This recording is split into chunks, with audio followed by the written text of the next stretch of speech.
And of course the red is lust, and so on. It's a long list. But the saints or aspirations, I want to get into this thing real quick. The Catholic Church's altar, except for the Atame or the night, is the exact altar of witchcraft.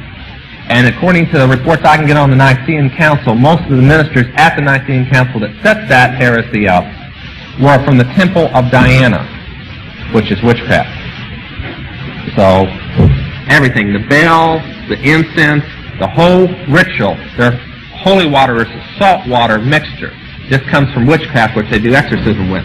Everything that they do comes out of witchcraft, and they can't get around it. Yeah. Okay. Did everybody hear that question? Okay. He wants me to explain the Council of 13. I'll explain what that is, if you were probably wondering. And what their purpose or thrust is. Okay. All right. If you'll all, just give you a second, reach in your billfold. You can put it in the offering plate later. Reach in your billfold and take out a $1 bill real quick. We'll settle the whole thing. I'll let you ask your federal government later how this got on the $1 bill.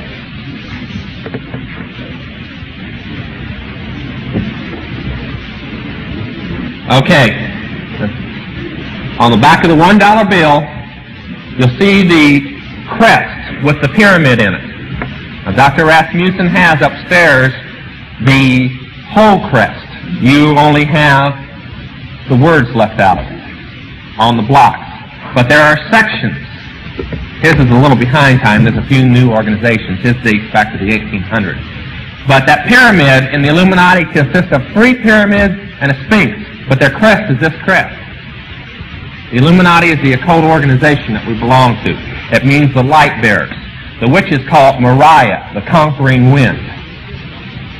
But it's the capstone above. The eye is Lucifer.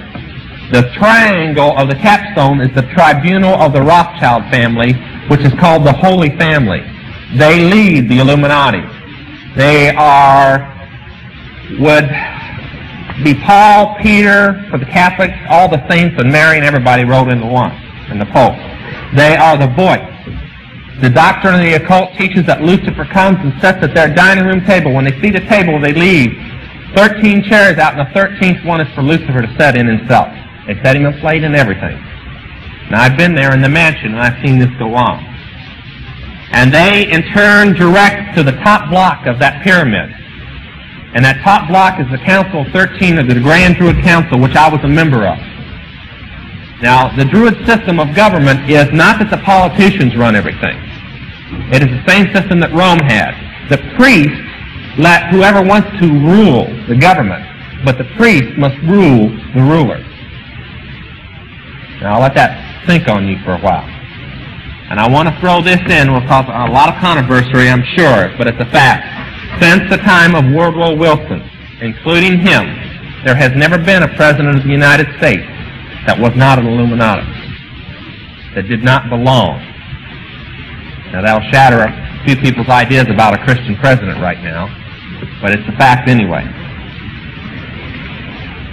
And the Grand Druids, although they're just supposedly everyday people like me, you look at me now, I'm this way. I was a different way when I was in witchcraft. And part of my authority was whatever governors, senators, or political people were in my area took direct political orders from me, which I in turn did not think up, but simply translated to them from the orders that we got from London, from the Rothschild family. Now that's the Council of 13. The thrust is that when I left in 72, they had a chart that said in 8 years, they would have the whole world. And from remembering that chart, I haven't seen one thing through the news media not happen on schedule according to that chart. I would say that that's about right. I would say the word today would be Maranatha, that he's coming real quick, because theirs is coming real quick. They have it. It's not that far away. Okay. Yeah. It'd be easier to give you the names who aren't. About 99%. Okay? The man who pulled me out of jail became an attorney general under Ford. It was William Saxby. Now that gives you two names to start with. The best way is to find out who belongs to the CFR or who belongs to the CFR. Yeah.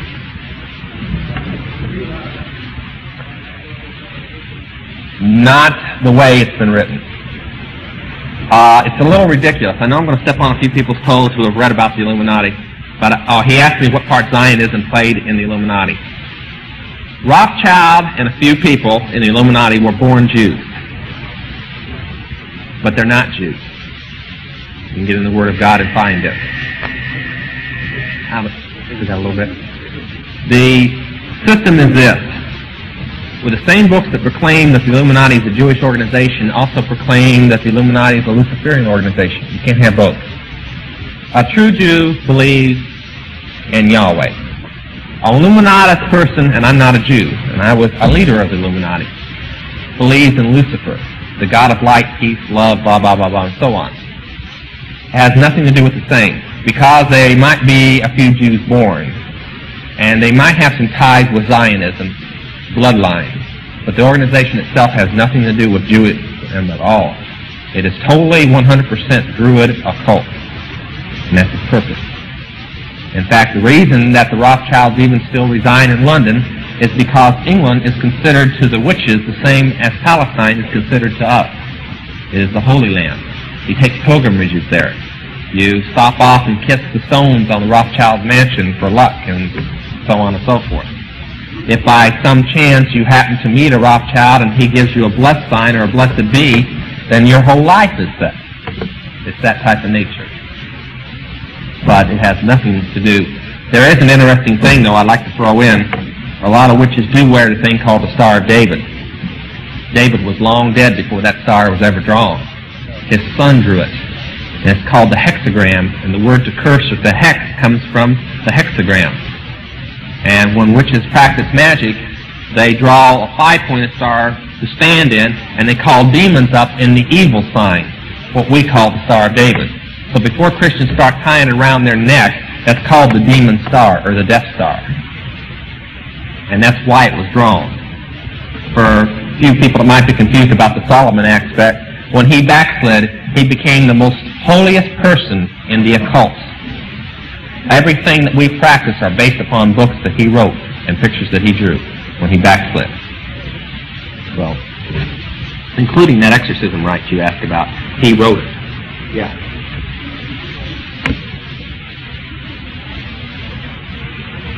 Absolutely. Absolutely. I'll give you an Okay, she asked if they're behind witchcraft programs that are coming on. I'm going to give you two quick examples. For one, I'm telling this across the country, the most disastrous film that has ever come out pro-witchcraft, thousands of people that are Christians are going to go watch and are watching. I was told by a bunch of Christian people across the United States in every city I went to, you got to go see this movie. There's no sex, there's no violence, there's, you know, it's just an old kind of, how would you put it,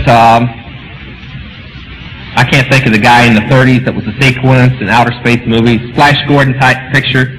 So I went and watched it.